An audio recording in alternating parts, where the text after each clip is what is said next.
பொதுவாகவே குழந்தைங்க வந்துட்டு அவங்களோட அப்பா அம்மா கிட்ட ரொம்பவே சேஃபாக இருப்பாங்க. அதுலேயும் முக்கியமாக அவங்க அம்மா கிட்ட ரொம்ப ரொம்ப சேஃபாக ஃபீல் பண்ணுவாங்க. எல்லா அம்மாக்களுமே அவங்களோட குழந்தைங்கள பத்திரமா பார்த்துக்கணும் அப்படின்னு தான் நினைப்பாங்க.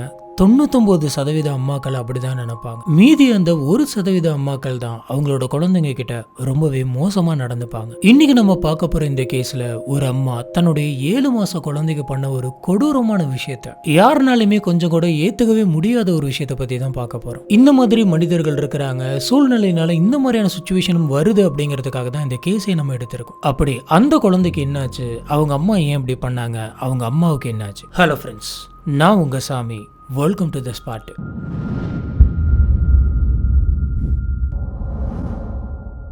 1969ல யூஎஸ்ஏல டீனா அப்படின்ற ஒருத்தவங்க பிறக்கிறாங்க. இவங்க அவங்க அம்மா அப்பா கூட ரொம்பவே சந்தோஷமா வாழ்ந்துட்டு இருக்காங்க. அதுலயும் முக்கியமா அவங்க அம்மா கூட இவங்க பயங்கர க்ளோஸா இருப்பாங்க. தீனா கொஞ்சம் கொஞ்சமா வளரும் போது தீனாவுக்கு 5 வயசு இருக்கும் போதே அவங்க அம்மா அப்பா 2 பேருமே டைவர்ஸ் பண்ணிக்கிறாங்க. டைவர்ஸ் ஆனதுக்கு அப்புறமும் தீனா வந்துட்டு அவங்க அம்மா கிட்ட ரொம்ப ரொம்ப க்ளோஸா தான் இருந்தாங்க. ஆனா இதுக்கப்புறம் தான் தீனாவோட வாழ்க்கை வந்துட்டு ரொம்ப ரொம்ப மோசமா மாற ஆரம்பிக்குது. இவங்களுக்கு 7 வயசு இருக்கிறப்ப இவங்களுக்கு தலையில வந்துட்டு வலிக்கிற மாதிரி இருந்திருக்கு. இதனால தீனாவோட அம்மா வந்துட்டு அந்த பொண்ணு ஹாஸ்பிட்டலுக்கு கூட்டிட்டு போயிட்டு செக்அப் பண்றாங்க. இப்படி செக் பண்ண டாக்டர்ஸ் வந்துட்டு தீனாவுக்கு ஹைட்ரோசெஃபலஸ் அப்படின்ற ஒரு டிசார்டர் இருக்கு அப்படின்னு சொல்றாங்க. இந்த கண்டிஷன்ல இருக்கவங்களுடைய மூளையில வந்துட்டு ஏதோ ஒரு ஃப்ளூயிட் மாதிரி இருக்குமா, இதனால அவங்களுக்கு பிரெயின்ல அதிகமா பிரஷர் உருவாகும் அப்படின்னு சொல்றாங்க. அவங்க பாக்குறது கூட அவங்களுக்கு பிளர்டா தெரியுமா, 2-3 உருவமா நிக்கிற மாதிரி தெரியுமா. இவங்க சும்மா உட்காந்துருக்கும் போது திடீர்னு மயக்கம் போட்டு விழுந்துருவாங்களாம்.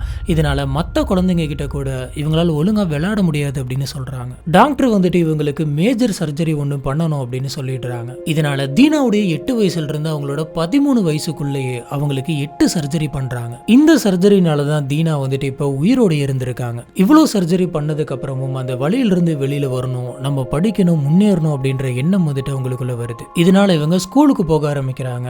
அப்ப நிறைய சர்ஜரி வந்துட்டு அவங்களோட தலையில பண்ணியிருந்தாங்க அப்படிங்கிறதுனால அவங்களுக்கு மொட்டை அடிச்சிருந்தாங்க. இப்படி இவங்க மொட்டை அடிச்சுட்டு அந்த ஸ்கூலுக்கு போனதுனால கூட இருக்கக்கூடிய பசங்க நிறைய பேர் வந்துட்டு அவங்களை கிண்டல் பண்ணியிருக்காங்க. ஆனா எத்தனை கிண்டல் பண்ணாலும் சரி, எவ்வளவு கஷ்டங்கள் வந்தாலும் சரி, நம்ம அதில் இருந்து முன்னேறணும் அப்படின்னு சொல்லிட்டு இவங்க விடாமுயற்சியா ஸ்கூலை முடிச்சுட்டு காலேஜுக்கும் போறாங்க. இங்க வச்சுதான் தீனா வந்துட்டு ஜான் அப்படின்ற ஒரு நபரை பாக்குறாங்க. இவங்க 2 பேருமே சைக்காலஜி படிச்சுக்கிட்டு இருக்காங்க. இவங்க 2 பேருமே அங்க மீட் பண்ணிக்க ஆரம்பிக்கிறாங்க, பேசிக்க ஆரம்பிக்கிறாங்க. ஒருத்தர் வந்துட்டு இவங்க 2 பேருக்கும் பிடிக்க ஆரம்பிக்குது. தீனா 1990ல காலேஜ் முடிச்சுட்டு ஒரு நல்ல வேலைக்கு போகணும் அப்படின்னு யோசிச்சாங்க. ஆனா ஜான் வந்துட்டு அப்படி கிடையாது. அவ்வளோக்கா அவர் படிக்க மாட்டாரு, சுமாரா தான் படிச்சிட்டு இருப்பாரு.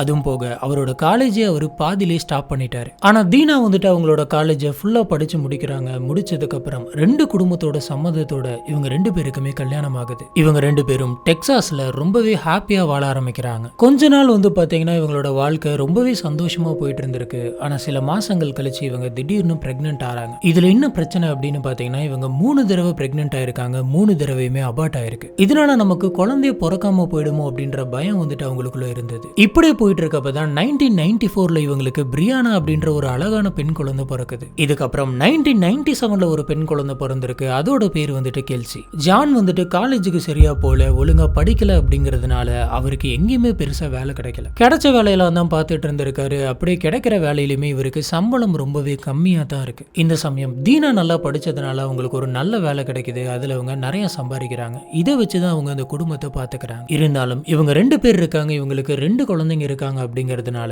இவங்க சம்பாதிக்கிறது எல்லாமே இதுக்கே சரியா போயிடுது. கொஞ்சம் கொஞ்சமா போக போக அவங்களுக்கு கஷ்டம் வர ஆரம்பிக்குது. இதனால இவங்க 2 பேருக்குள்ள நிறைய சண்டை வர ஆரம்பிக்குது. இப்படி ஹஸ்பண்ட் அண்ட் ஒய்ஃபுக்குள்ள நிறைய சண்டை வந்துகிட்டே இருக்கு. சரி, நம்ம பக்கத்தில் இருக்கக்கூடிய சர்ச்சுக்கு போயிட்டு ப்ரே பண்ணலாம் அப்படின்ற மாதிரி ஜான் சொல்றாரு. ஏன்னா அங்க டேவிட்சன் அப்படின்ற ஒரு பாஸ்டர் இருந்திருக்காரு. அவர் ரொம்ப நல்லா பிரேயர் பண்ணுவாரு அப்படின்னு சொல்றாங்க. இதனால இவங்க 2 பேருமே சர்ச்சுக்கு போயிட்டு அவரோட பிரேயர்ஸ் எல்லாம் கேட்கறாங்க. அவங்களோட மனசு வந்துட்டு ரொம்பவே அமைதியா இருந்தது. அவங்க வாழ்க்கையில இதுக்கு முன்னாடி நடந்த சோகங்கள், கஷ்டங்கள் எல்லாமே கொஞ்சம் கொஞ்சமா குறையிற மாதிரி அவங்க ஃபீல் பண்ணாங்க. இதனால இவங்க 2 பேருமே அடிக்கடி சர்ச்சுக்கு போயிட்டு வருவாங்களாம். தீனாவுக்கு சின்ன வயசுல இருந்தே நிறைய ஆபரேஷன் பண்ணியிருந்திருக்காங்க. அதுவும் தலையில பண்ணியிருக்காங்க அப்படின்றதுனால அவங்க கொஞ்சம் டிஸ்டர்ப்டா தான் இருப்பாங்க. இந்த விஷயம் பாத்தீங்கன்னா ஜானுக்கு ரொம்ப நல்லா தெரியும். அதனால தீனாவை ஜான் ரொம்ப ரொம்ப நல்லா பாத்துக்கிட்டு இருந்தாரு. இப்படி இருக்கிறப்பதான் 2004ல தீனாவுக்கு 3வது குழந்தை பிறக்குது. இந்த பெண் குழந்தையோட பேர் மார்கரெட். இந்த மார்கரெட் பிறக்கிறதுக்கு முன்னாடியே இவங்க ஒரு வாட்டி கன்சீவ் ஆனாங்க. ஆனா அதுவும் அபார்ட் ஆயிருது. அதுக்கப்புறம் தான் இவங்க மறுபடியும் பிரெக்னென்ட் ஆயிட்டு இந்த மார்கரெட் பிறந்திருக்காங்க. இந்த குழந்தை பிறந்ததுல இருந்தே நிறைய பிரச்சனை வருது அப்படின்னு சொல்லி அவங்க ஃபீல் பண்ணாங்க.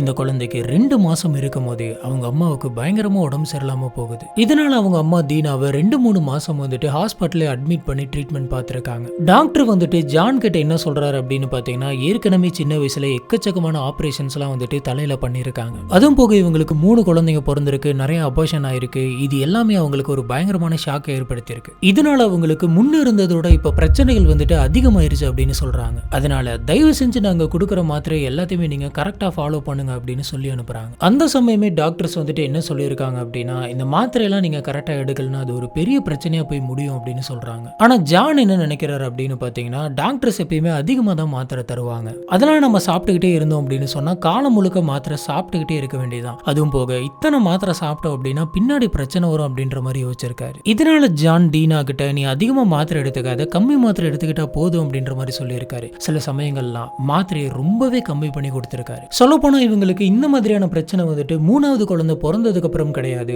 அதுக்கு முன்னாடியில இருந்தே இருந்திருக்கு. அவங்களுக்கு மொதல் 2 குழந்தை பிறந்த அந்த சமயத்திலே வந்துட்டு இவங்களோட நடவடிக்கை எல்லாம் ரொம்ப வித்தியாசமா இருந்திருக்கு. இவங்க அவங்க குழந்தைங்க கிட்ட ரொம்பவே மோசமா நடந்திருக்காங்க. ஆனா அதுக்குள்ள ஜான் வந்துட்டு பார்த்துட்டதுனால இதை கொஞ்சம் சுமூகமா கொண்டு போயிட்டாரு. இருந்தாலும் ஜானுக்கு தீனா மேல ஒரு பயம் இருந்துகிட்டே இருந்தது. அப்ப ஜான் என்ன யோசிச்சார் அப்படின்னு பாத்தீங்கன்னா, ஏன் தீனா வந்துட்டு குழந்தைங்களை ஒரு மாதிரி வித்தியாசமா பார்த்துக்கிட்டு இருக்கா, இதுல ஏதோ சந்தேகமா இருக்கு அப்படின்னு சொல்லி யோசிக்கிறாரு. இந்த விஷயத்த யாருக்கிட்ட சொல்றது அப்படின்னு தெரியாம அப்பயே வந்துட்டு இவர் போலீஸ்க்கு கால் பண்ணி இந்த விஷயத்தை இன்ஃபார்ம் பண்றாரு. அந்த சமயம் டாக்டர் வந்துட்டு இவர்கிட்ட என்ன சொல்லியிருக்காங்க அப்படின்னு பாத்தீங்கன்னா, தீனாவால குழந்தைங்களை வளர்த்த முடியாது, அப்படி அவங்க அந்த குழந்தைங்களை வளர்த்தனாங்க அப்படின்னு சொன்னா அது அந்த குழந்தைங்களுக்கு தான் பயங்கரமான ஆபத்தா முடியும் அப்படின்னு சொல்றாரு. இதனால இவரு தீனா கிட்ட இருந்து குழந்தைங்களை கொஞ்சம் தூரமாவே வச்சிருந்திருக்காரு. தீனாவை கொண்டு போயிட்டு ஹாஸ்பிட்டல்ல அட்மிட் பண்ணிருக்காரு. இப்படியே வந்து 1 வருஷம் போகுது. இந்த 1 வருஷமும் தீனாவுக்கு ஹாஸ்பிட்டல்ல வச்சு ட்ரீட்மெண்ட் பண்ணிருக்காங்க. இந்த 1 வருஷத்துக்கு அப்புறம் தீனா வந்து ட்ரீட்மெண்ட் முடிச்சுட்டு வெளில வந்ததுக்கு அப்புறம் மறுபடியும் இவங்க 2 பேருமே ஒன்னா வாழ ஆரம்பிச்சிருக்காங்க. இந்த சமயமே தீனாவுக்கு நிறைய பிரச்சனைகள் போயிட்டு இருந்தது. இப்படி இருக்கிறப்பையும் வந்துட்டு அவங்க மறுபடியும் பிரெக்னென்ட் ஆயிருக்காங்க. அதுதான் அந்த 3வது குழந்தை மார்கரெட். அந்த 3வது குழந்தை பிறந்த உடனே டாக்டர் சொன்ன மாதிரி இந்த பிரச்சனை இன்னுமே பெருசாயிருச்சு. அதுலயும் ஜான் வந்து டாக்டர் கொடுத்த மாத்திரை எல்லாத்தையுமே சாப்பிட வேணாம் அப்படின்னு சொன்னதுனால இந்த பிரச்சனை இன்னமும் அதிகமாகுது. அப்ப அவங்களுக்கு தெரியாது அவங்க இந்த மாதிரி பண்ணதுனால அவங்க பின்னாடி பெரிய ஆபத்தை சந்திக்க போறாங்க அப்படின்னு. இப்ப ஜான் என்ன சொல்றாரு அப்படின்னு பாத்தீங்கன்னா, நம்ம சர்ச்சுக்கு போலாம், அங்க இருக்கக்கூடிய டேவிட்சன் அவருடைய பிரேயர்ஸ் எல்லாம் வந்துட்டு நம்ம கேட்கலாம், இப்படி கேட்டோம்னாலே நம்மளுக்கு எல்லாமே சரியா போயிடும், எல்லாமே நல்லதா நடக்கும் அப்படின்னு சொல்லி அடிக்கடி தீனாவை சர்ச்சுக்கு கூட்டிட்டு போறாரு. இந்த டேவிட்சன் அப்படின்றவர் யார் அப்படின்னு பாத்தீங்கன்னா, நான் ஒரு தேவனுடைய தூதுவன் அப்படின்னு சொல்லிட்டு அந்த சர்ச்சுக்கு வந்தவர். அங்க இவரு நிறைய பிரேயர்ஸ் பண்ண ஆரம்பிக்கிறாரு. அந்த பிரேயர்ஸ்ல நிறைய பேருக்கு ஒரு மனமீதி கிடைக்குது அப்படின்னு சொல்லி நிறைய பேர் வந்துட்டு போறாங்க. அதுவும் போக இந்த சர்ச் வந்துட்டு தீனாவோட வீட்டுல இருந்து ஒரு 1 கிலோமீட்டர் தூரத்துல தான் இருக்குது அப்படிங்கறதுனால இவங்க அடிக்கடி போயிட்டு வருவாங்க. 21 நவம்பர் 2004 தீனாவுக்கு திடீர்னு ஒரு விஷயம் தோணுது. அது என்ன அப்படின்னு பாத்தீங்கன்னா, தீனாவுக்கு பிறந்த அந்த 3வது குழந்தைய அந்த சர்ச்சில் இருக்கக்கூடிய டேவிட்சன் அப்படின்ற அந்த நபருக்கு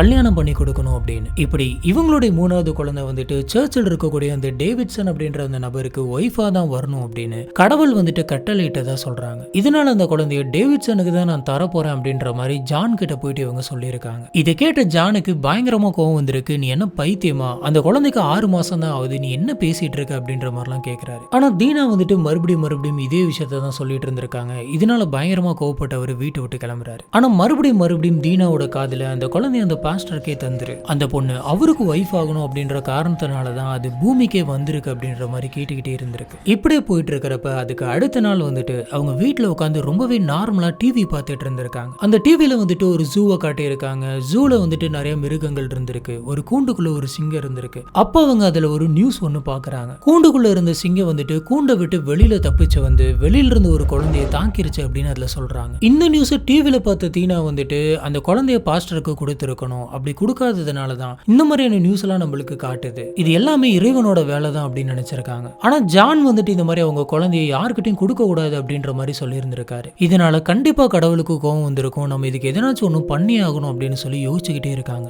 அந்த சமயம் தான் கடவுள் வந்துட்டு இவங்களோட காதுல, நீ அந்த குழந்தைய தரல அப்படின்னாலும் பரவாயில்ல, நீ இந்த குழந்தைய எனக்கே கொடுத்துரு, மறுபடியும் அந்த குழந்தைய நானே எடுத்துக்கிறேன் அப்படின்ற மாதிரி கடவுள் சொல்லியிருக்காரு. இதனால சர்ச்சில் இருக்கக்கூடிய அந்த பாஸ்டருக்கு தான் தர முடியல, நம்ம இந்த குழந்தைய கடவுளுக்கே தந்துடலாம் அப்படின்னு சொல்லி இவங்க ஒரு முடிவு எடுக்கிறாங்க. அதுக்காக இவங்க பண்ண அந்த விஷயம் வந்துட்டு யாருனாலுமே கொஞ்சம் கூட தாங்கிக்கவே முடியாத மாதிரியான ஒரு விஷயம். தீனா கிச்சனுக்கு போயிட்டு கத்தி எடுத்துட்டு வந்து அவங்களோட 6 மாச குழந்தையும் தூக்கிட்டு வந்து வச்சு அந்த குழந்தையோட 2 காலையுமே வெட்டி எடுக்கிறாங்க. இதுக்கப்புறம் அதுக்கப்புறம் அந்த குழந்தையோடைய 2 கையும் வெட்டி எடுத்துட்டு கடைசியா அந்த கழுத்தையும் வெட்டுறாங்க. அந்த குழந்தை ஆரம்பத்துல இருந்தே வலி தாங்க முடியாம பயங்கரமா கத்தி இருக்கு. அந்த வீடு ஃபுல்லா வந்து பாத்தீங்கன்னா அந்த குழந்தையோட ரத்தமா இருந்திருக்கு. இதுல இந்த குழந்தைய வெட்டும் போது தீனாவுக்குமே கொஞ்சம் கொஞ்சம் காயங்கள் ஏற்பட்டிருக்கு. அந்த குழந்தை அழுகிற அந்த சத்தம் கேட்ட பக்கத்து வீட்டுல இருந்தவங்க எல்லாம் என்னாச்சுன்னு தெரியல, குழந்தை இப்படி அழுகுது அப்படின்னு சொல்லி எல்லாருமே ஓடி வந்து தீனாவோட கதவை தட்டுறாங்க. ஆனா தீனா கதவை திறக்கவே இல்லை. இந்த சமயம் தீனா 911க்கு கால் பண்ணி கடவுள் என்னோட குழந்தைய காணிக்க கேட்டாரு, அதனால நான் என்னோட குழந்தைய கடவுள்கிட்டே கொடுத்துட்டேன் அப்படின்னு சொல்றாங்க. இதை நான் உங்ககிட்ட சொல்லணும் அப்படின்னு தோணுச்சு, அதனாலதான் சொன்னேன் அப்படின்னு சொல்லிட்டு அந்த காலை கட் பண்ணிருக்காங்க. போலீஸ் ஆபீசர்ஸ் அந்த இடத்துக்கு வந்து பார்த்தப்ப அந்த வீடு ஃபுல்லா வந்துட்டு ஒரே ரத்தமா இருந்திருக்கு. அந்த குழந்தையோட உடல் வந்துட்டு அங்க கிடந்திருக்கு. இதை பார்த்து எல்லாருமே அங்க அழுதுருக்காங்க. தீனாவுக்கு இந்த மாதிரியான ஒரு பிரச்சனை இருக்கு, இது எதையுமே அவங்க தெரிஞ்சு பண்ணல அப்படின்னு சொல்லி எல்லாருக்குமே தெரியும். ஆனா தன்னுடைய குழந்தைய நம்மளே கொன்னுட்டோம் அப்படின்ற எந்த ஒரு குற்ற உணர்வுமே இல்லாம ரொம்பவே கூலா அந்த வீட்டோட இன்னொரு மூலையில டேங்க் காட் அப்படின்னு சொல்லிட்டு ப்ரே பண்ணிட்டு இருந்திருக்காங்க. இப்ப ஜான் என்ன சொல்றாரு அப்படின்னு பாத்தீங்கன்னா, நான் பக்கத்துல இருந்த சர்ச்சுக்கு பிரேயருக்காக அடிக்கடி கூட்டு போனேன். அங்க இருந்த ஒருத்தருடைய பிரேயரை கேட்டதுக்கு அப்புறம் தான் இவங்க இந்த மாதிரி நடந்துக்க ஆரம்பிச்சிட்டாங்க அப்படின்னு சொல்றாரு. இதனால போலீஸ் ஆபீசர்ஸ் வந்துட்டு அந்த டேவிட்சன் கிட்ட போயிட்டு இந்த விஷயத்தை பத்தி விசாரிக்கிறாங்க.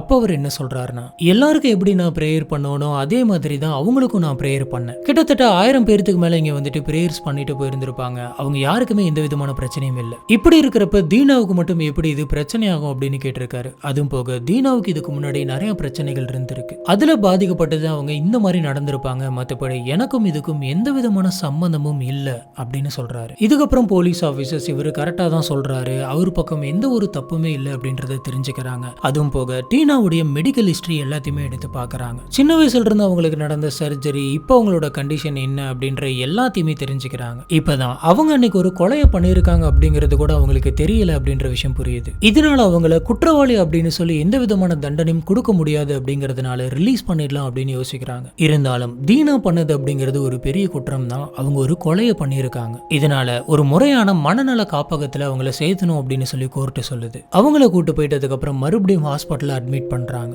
அந்த இடத்துல தீனா மாதிரி எக்கச்சக்கமான பேர் வந்துட்டு ட்ரீட்மெண்ட் எடுத்துக்கிட்டு இருந்தாங்க. இந்த சமயம் தான் அவங்களுக்கு அங்க ஆண்ட்ரியா அப்படின்ற ஒருத்தவங்களோட ஒரு நட்பு ஏற்படுது. அந்த ஆண்ட்ரியா அப்படின்றவங்க 5 குழந்தைய கொலை பண்ணிருக்காங்க. அவங்கள பத்தி ஒரு தனி வீடியோவே போடலாம். நீ ஒரு குழந்தைய கொலை பண்ணிருக்க, நான் 5 குழந்தைய கொலை பண்ணிருக்கேன், நமக்குள்ள ஒரு நல்ல ஃப்ரெண்ட்ஷிப் இருக்கும் அப்படின்ற மாதிரி சொல்லியிருக்காங்க.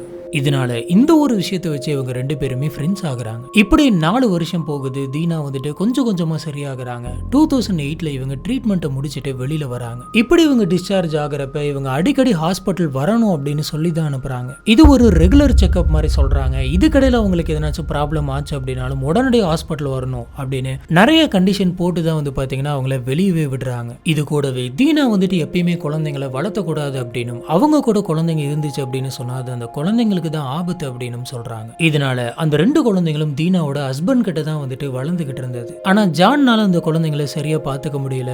அவருக்கு பெருசா வேலை கிடைக்கல, கம்மி சம்பளம் தான் கிடைக்குது அப்படின்றதுனால அந்த குழந்தைங்களை அவருடைய சிஸ்டர் கிட்ட கொண்டு போயிட்டு விட்டுறாரு. ஜானோட சிஸ்டர் வந்துட்டு அந்த 2 குழந்தைகளையும் ரொம்பவே நல்லா பாத்துக்கிட்டாங்க. இப்படி தீனா 2008ல வெளில வந்ததுக்கு அப்புறமா அவங்க தனியா வாழ ஆரம்பிக்கிறாங்க. இப்படி இருக்கிறப்பதான் தீனாவோட பக்கத்து வீட்டுக்காரர் வந்துட்டு ஒரு விஷயத்த சொல்றாரு. தெருவில் தீனா வந்து நடந்து போயிட்டு இருக்கும் போது அவங்க தனியா தான் போயிட்டு இருந்தாங்க. ஆனா பக்கத்துல யாரும் இருக்கிற மாதிரி அவங்க பேசிக்கிட்டே போயிட்டு இருந்தாங்க. அவங்களோட ஆக்டிவிட்டிஸ் எல்லாமே ரொம்ப வித்தியாசமா இருக்கு அப்படின்ற மாதிரி சொல்லியிருக்காரு. இந்த விஷயம் தெரிய வந்ததுக்கு அப்புறமா மறுபடியும் அவங்களை ஹாஸ்பிட்டல் அட்மிட் பண்ணிருக்காங்க. மறுபடியும் அவங்க ட்ரீட்மெண்ட் எடுத்துக்கிறாங்க. இந்த தடவை அவங்களுக்கு இன்னுமே பயங்கரமா ட்ரீட்மெண்ட் பண்ணிருக்காங்க. 4 வருஷம் அவங்க ஹாஸ்பிட்டல்ல இருக்காங்க. 2012ல இவங்க மறுபடியும் வெளியில வராங்க. இந்த வாட்டி தீனாவுடைய பேரு, ஐடென்டிட்டி எல்லாத்தையுமே மாத்திடுறாங்க. அவங்களுக்கு கம்ப்ளீட்டா அந்த மென்டல் இல்னஸ் வந்துட்டு போயிருச்சு அப்படின்னு சொல்றாங்க. இவங்க ஒரு புது மனுஷா வெளியில வராங்க அப்படிங்கிறதுனால இவங்களை ஹாஸ்பிட்டல் இருக்கிறப்ப ஒரு புது நேம் வச்சுதான் வந்துட்டு வெளியே அமைச்சிருக்காங்க. சொல்லப்போனா சுத்தி இருந்தவங்க யாருனாலுமே இது தீனா தானா அப்படின்றதே நம்ப முடியல. அந்த லெவலுக்கு இவங்க சேஞ்ச் ஆயிருந்தாங்க. இந்த சமயம் தீனாவோட மைண்ட்ல என்ன இருந்தது அப்படின்னு பாத்தீங்கன்னா, நம்ம நல்ல ஒரு வேலைக்கு போகணும், நல்லா சம்பாதிக்கணும், நல்லா சாப்பிடணும் அப்படின்றது தான். இதனால இவங்க ஸ்டோரா போயிட்டு எனக்கு எதனாச்சும் வேலை கிடைக்குமா அப்படின்னு சொல்லி கேட்டிருக்காங்க. இந்த சமயம் தான் இவங்களுக்கு ஒரு ஸ்டோர்ல ஒரு பில்லிங் ஒர்க் கிடைச்சிருக்கு. அப்ப இந்த சமயம் இந்த கேஸ ரொம்பவே க்ளோஸா பார்த்துட்டு இருந்த ஒரு நபர் வந்துட்டு தற்செயலா தீனாவை பாக்குறாரு. இவங்களை எங்கேயோ பார்த்த மாதிரி இருக்கு அப்படின்னு சொல்லி சொல்லிட்டு யோசிக்கிறாரு. நல்லா யோசிச்சதுக்கு அப்புறம் தான் தெரிஞ்சிருக்கு இவங்க தீனா அப்படின்னு. இவங்க ரிலீஸ் ஆயிட்டாங்களா, இவங்க கம்ப்ளீட்டா ஆளே மாறிட்டாங்களே அப்படின்னு சொல்லி பார்த்துட்டு அவங்களுக்கே தெரியாம அவங்கள ஒரு போட்டோ எடுத்திருக்காரு. இந்த போட்டோ வந்துட்டு சோஷியல் மீடியா ஃபுல்லா பரவ ஆரம்பிக்குது. இவங்க ஒரு குழந்தைய கொலை பண்ணிருக்காங்க அப்படின்ற விஷயம் இதுவரைக்குமே அந்த ஷாப் ஓனருக்கு தெரியாது. ஆனா அந்த சமயம் அந்த ஷாப் ஓனருக்கு இந்த விஷயம் தெரிய வந்ததுனால தீனாவுக்கு வேலை இல்லை, நீங்க கிளம்புங்க அப்படின்னு சொல்லிடுறாரு. இதனால தீனாவுக்கு அந்த ஊர்ல எங்கேயுமே வேலை கிடைக்கல. அவங்க ரொம்பவே கஷ்டப்பட ஆரம்பிச்சாங்க. இப்போ வரைக்குமே தீனா அவங்களுக்கு கிடைக்கிற வேலையை வச்சுக்கிட்டு அங்கங்க காசை ரெடி பண்ணி கஷ்டப்பட்டு தான் வாழ்ந்துட்டு இருக்காங்க. கோர்ட்டோட ஆர்டர் படி இவங்க லைஃப் லாங் அவங்களோட குழந்தைங்களை பார்க்கவே கூடாது அப்படின்னு சொல்றாங்க. இதனால தீனா ஹாஸ்பிட்டல் போயிட்டு வெளியில வந்ததுல இருந்து அவங்களோட ஹஸ்பண்டையும் அவங்களோட குழந்தைங்களும் பார்க்கவே இல்லை. இதுதான் இன்னைக்கு நம்ம பார்க்கறது இந்த கேஸ். இந்த கேஸை பார்க்கும்போது நம்மளுக்கு நிறைய பேருக்கு தீனா மேல கோவம் வந்திருக்கும். ஆனா இதுக்கான முழு பொறுப்புமே வந்துட்டு தீனா மட்டும் கிடையாது அப்படின்னு சொல்லலாம். இந்த குழந்தை பிறந்ததுனால அவங்களோட மைண்ட் வந்துட்டு மோசமா டிஸ்டர்ப்ட் ஆயிருக்கு அப்படின்ற விஷயம் வந்துட்டு ஜானுக்கு தெரியும். இப்படி இருக்கிறப்ப அவங்களோட மென்டல் ஹெல்த் அப்புறம் அந்த சிச்சுவேஷனை கருதி அந்த 3வது குழந்தைக்கு இவங்க யோசிச்சிருக்கலாம். அடுத்ததான் மெடிசன்ஸ். மன அளவில் பாதிக்கப்பட்டவங்க கண்டிப்பா சில டேப்லெட்ஸ் எல்லாம் எடுத்துக்கிட்டே ஆகணும் அப்படின்னு டாக்டர் சொல்லுவாங்க. அப்படி அவங்க கொடுக்குற டேப்லெட்ஸ் எல்லாத்தையுமே கட்டாயமா எடுத்துக்கிட்டே தீரணும். அப்படி அந்த டேப்லெட்ஸ் எடுக்காம விட்டோம் அப்படின்னு சொன்னா அவங்களுக்கு நிறைய ஹாலுசினேஷன்ஸ் எல்லாம் ஏற்படும் அப்படின்னு சொல்லுவாங்க. காதுல யாரோ ஒருத்தங்க பேசுற மாதிரி கேட்டுட்டே இருக்கும். திடீர்னு உங்க கண்ணு முன்னாடி ஏதோ ஒன்று போன மாதிரி இருக்கும். சொல்லப்போனா இந்த மாதிரியான பிரச்சனையில வந்துட்டு நிறைய பேர் பாதிக்கப்பட்டிருக்காங்க. இப்படி இருக்கிறப்ப இவங்க வேணும்னே தான் இவ்வளவு மாத்திரை தராங்க அப்படின்னு சொல்லி இந்த விஷயத்த அசால்ட்டா விட்டுருக்க வேணாம். முக்கியமா இந்த கேஸை நம்ம ஏன் எடுத்து இங்க பேசிட்டு இருக்கோம் அப்படின்னு பாத்தீங்கன்னா இந்த மாதிரி நிறைய பேர் வந்துட்டு பாதிக்கப்பட்டிருக்காங்க. அவங்க எல்லாம் கூட்டு போயிட்டு ஒரு முறையான ட்ரீட்மெண்ட் தரணும். டாக்டர்ஸ் என்ன சொல்றாங்களோ அதை கரெக்டா ஃபாலோ பண்ணி அவங்க கொடுக்குற மெடிசன்ஸ் எல்லாம் வந்துட்டு எடுக்கணும். இது எல்லாத்தையுமே இனிஷியல் ஸ்டேஜ்லயே வந்துட்டு கவனிக்கணும். இல்ல அப்படின்னா அது வந்து அவங்களோட லைஃபை மட்டும் இல்லாம சுத்தி இருக்கவங்களோட லைஃபையுமே வந்துட்டு பாதிக்கும். இந்த கேஸை பத்தி உங்களுக்கு என்ன தோணுது அப்படிங்கறத கீழே இருக்கக்கூடிய கமெண்ட் பாக்ஸ்ல மறக்காம ஸ்பாட் பண்ணுங்க. நம்ம அங்க வச்சு இதை டிஸ்கஸ் பண்ணலாம்.